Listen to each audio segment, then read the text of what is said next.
প্রশাসন খুব স্বাভাবিকভাবে আমরা ওই দিনও দেখেছি এবং গতকালকেও দেখেছেন আপনারা, প্রশাসন ছিল এখানে পক্ষপাতমূলক। প্রথমে একটু নীরব দেখছিলাম, পরে দেখলাম পক্ষপাতমূলক হয়ে গেল। এমপির কথা অনুযায়ী প্রশাসন সিদ্ধান্ত নেয়, সরকারের কথা অনুযায়ী প্রশাসন সিদ্ধান্ত নেয়।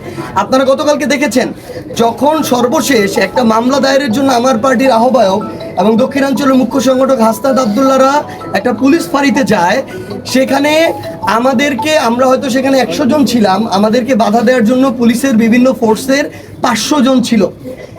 আমাদেরকে তারা বাধা দিয়েছে, আমাদের 5 জনের একটা প্রতিনিধি দল গিয়েছে, কিন্তু তার সামনে দাঁড়িয়ে ছাত্র দলের গুন্ডারা, সন্ত্রাসীরা যারা রক্তাক্ত করেছে আমাদেরকে, আমাদের ভাইয়ের চোখ কেড়ে নিয়েছে, তারা যে মানে টোকাইয়ের মতো স্লোগান দিচ্ছিল, যেই ভাষায়, নোংরা ভাষাগুলোতে আপনারা দেখেছেন, তাদেরকে প্রতিহত কিন্তু করে নাই, তাদেরকে বাধা পর্যন্ত দেয় নাই। অথচ আমরা শুধু একটা মামলা করতে যাচ্ছিলাম, আমাদেরকে বাধা দেওয়া হয়েছে। তাহলে দেখেন প্রশাসন কাদের পক্ষে কাজ করছে।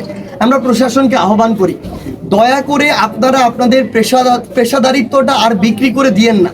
যদি এটা করেন, হয়তো এমন হবে আগামীতে বাংলাদেশ পুলিশ নামক এই প্রতিষ্ঠানটা বাংলাদেশে আর থাকবেই না, মানুষের সামনে কোনোদিন মাথা উঁচু করে দাঁড়াতে পারবে না। আপনারা আপনাদের পেশাদারিত্ব বজায় রাখুন।